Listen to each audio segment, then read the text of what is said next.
l'esprit de vérité que le monde ne peut recevoir parce qu'il ne le voit point et ne le connaît point. Mais vous le connaissez parce qu'il demeure avec vous et qu'il sera en vous. Jean 14, 17. Ne savez-vous pas que vous êtes le temple de Dieu et que l'Esprit de Dieu habite en vous? 1 Corinthiens 3, 16. Dans la vie de la foi, on ne saurait attacher trop de prix à la connaissance, la véritable connaissance spirituelle. Un homme qui fait un héritage ou qui possède un trésor dans son champ n'en est pas plus riche jusqu'à ce qu'il en soit informé, qu'il sache en prendre possession et en user. De même, les dons de la grâce de Dieu ne peuvent devenir une bénédiction pour nous que lorsque nous en avons connaissance et que nous nous en saisissons. En Christ se trouvent tous les trésors de la sagesse et de la science. Colossiens 2, 3. Et c'est pour l'excellence de la connaissance de Jésus-Christ, son Seigneur, que le croyant regarde toutes les autres choses comme une perte. Philippiens 3, 8. C'est souvent faute de connaître ces trésors que la vie du croyant conserve un niveau si peu élevé. Aussi ne saurions-nous trop demander pour nous-mêmes et pour les autres ce que Paul demandait pour les Éphésiens.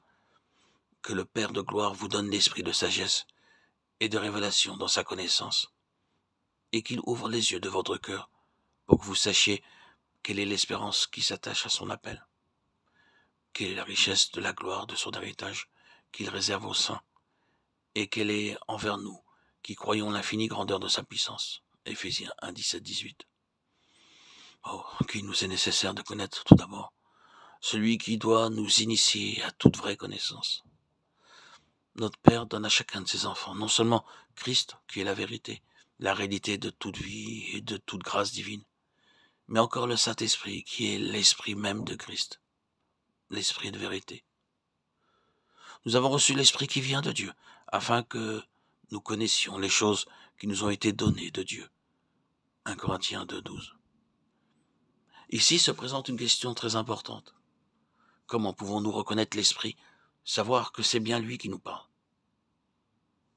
Pour que nous puissions recevoir avec confiance les choses de Dieu, il faut d'abord que nous connaissions celui qui doit nous les enseigner. Notre Seigneur répond à cette question en nous assurant que nous connaîtrons l'Esprit. Quand un ambassadeur arrive de la part d'un roi, quand un témoin rend son témoignage, ni l'un ni l'autre ne tire de lui-même ce qu'il doit dire. Et pourtant, ils n'ont qu'à se faire connaître pour que l'attention se porte sur eux avec la confiance qu'inspire leur caractère officiel. Il en est de même pour le Saint-Esprit.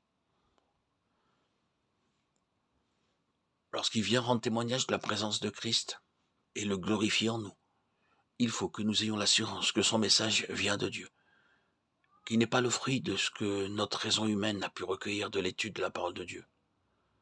Connaître le sceau du roi est ici notre sauvegarde contre toute contrefaçon.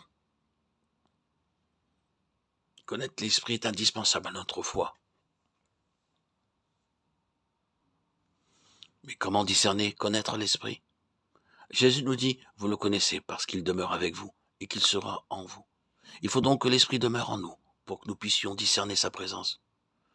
C'est lui-même qui se fera connaître à nous. Aussitôt qu'avec obéissance et foi, nous le laisserons entrer, prendre possession de nous et nous parler de Jésus. Il déplorera ses lettres de créance. Il nous donnera lui-même la preuve qu'il est l'Esprit de Dieu. C'est l'Esprit qui rend témoignage, parce que l'Esprit est la vérité. 1 Jean 5, 6. Et c'est parce que l'Église compte si peu sur l'Esprit pour éclairer le croyant que son action est rare et limitée, et qu'on éprouve tant de crainte et d'hésitation à admettre sa présence. Lorsqu'on viendra à compter sur lui et à lui laisser ainsi la liberté d'agir avec puissance, il saura prouver qu'il est là et faire discerner sa présence.